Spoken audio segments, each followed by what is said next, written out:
What's up, everybody? We're diving into a Jean-Claude Van Damme classic today, one that would unknowingly be a final stroll in the spotlight for Van Damme, a movie many claim to be Die Hard at a hockey game. That movie is, of course, Sudden Death, with JCVD leading the way as a fire marshal who must save the day, and unlike McClane, he's gonna have his shoes on for this mission. So let's get into why this movie is so good and why it's a little bit more than just a simple Die Hard knockoff.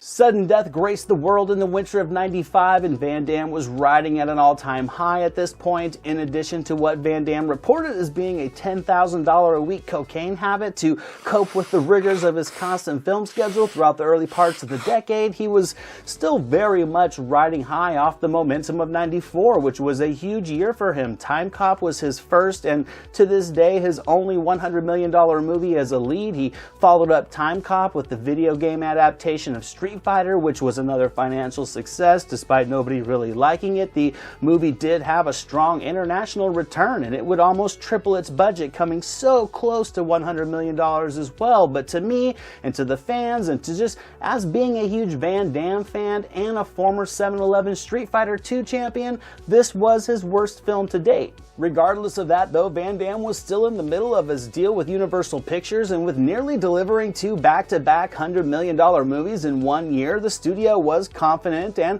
Sudden Death was given an estimated budget of around somewhere in the neighborhood of $35 million. It would almost double that, pulling in over $64 million, but this movie would unknowingly be just a last hurrah in a way for Van Damme as a viable action star in Hollywood at the box office. This same year, Van Damme would close out his contract with Universal with the underrated martial arts adventure The Quest, which was also his debut as a director, and I think it's a fine film. It's essentially a beefed up bloodsport kickboxer hybrid that does have some decent action, but it just didn't take off with audiences, and even myself, being a movie geek as far back as I can remember, who was always at the theater, this movie seemed to get a very limited release in my area, if any, because I actually just stumbled across it for the first time at the video store as a teen. Universal had reportedly offered Van Damme a 3-picture deal worth around $36 million, but Van Damme, fueled by his ego and a lot of cocaine, wanted $20 million a movie like Jim Carrey was getting for his comedies at the time.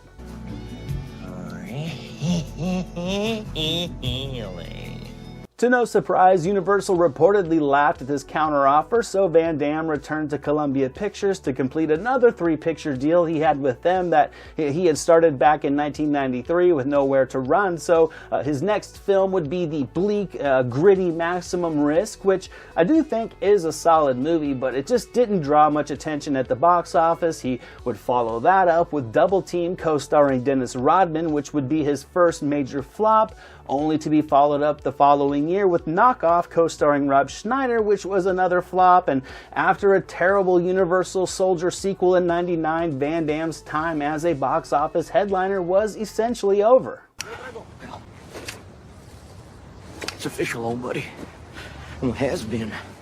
So like I said, Sudden Death would ultimately be Van Damme's last great ride at the cinema, and it's a worthy one. It's a fast-paced actioner filled with just engaging tension and frequent doses of suspense, and it's much more than a simple Die Hard ripoff. I mean, sure, it does replicate the overall formula of a man in the wrong place at the wrong time who must fend off a group of mercenaries led by a charismatic villain, but this one does incorporate a lot of other moving pieces to it that allow it to stand on its own as being a complete action flick with an engaging balance of borrowed and new. The entire story being just tailored to the progression of this hockey game, I think definitely does raise the stakes. It creates a fun looming tension as the editing really does a great job of cutting back and forth to ensure the tension elevates continually throughout as it just really builds up to its classic showdown. Sudden Death feels large in scope and scale. There were hundreds of extras used, and it all does work to create a certified Die Hard inspired movie, one that really relies on a suspenseful real-time plot instead of just simply filling it with regurgitated action. It's an easy movie to get swept up in, which makes the action that much more engaging as Van Damme kicks ass, but on a much more grounded level. Sudden Death was filmed mostly in Pittsburgh and in upstate New York from late August to early December of '94. This was coincidentally during the NHL lockout of the '94-95 season, which really was convenient for production. This allowed access to the Civic Arena, as well as enabling players from both the Pittsburgh Penguins and their IHL affiliate team, the Cleveland Lumberjacks, to come in and play the hockey players battling for a Stanley Cup. So when this movie is in hockey mode, it's legit. And sure, this movie has its conveniences as Van Damme is sneaking all around the stadium and disarming explosives and taking out bad guys while thousands of unknowing victims watch a hockey game, but it's still a ride that delivers plenty of fun, unconditional adventure. He's fighting in kitchens,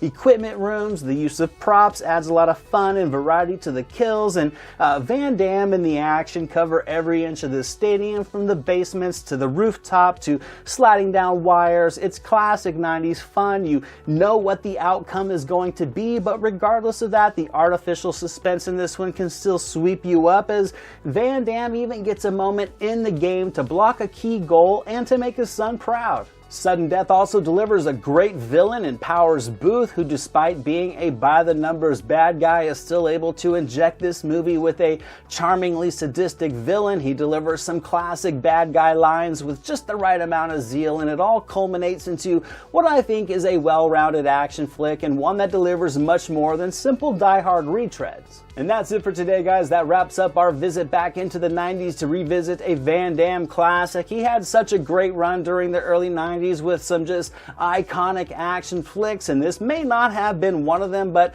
I do think it's a very close runner-up. So thank you so much for watching, guys. I hope you've enjoyed this look back at 1995's Sudden Death, and until the next video, movies never say die. This is Jack Burton in the Pork Chop Express, and I'm talking to whoever's listening out there. Survive a war, you gotta become war. I suppose we have to register you as a lethal weapon. You trying to say Jesus Christ can't hit a curveball?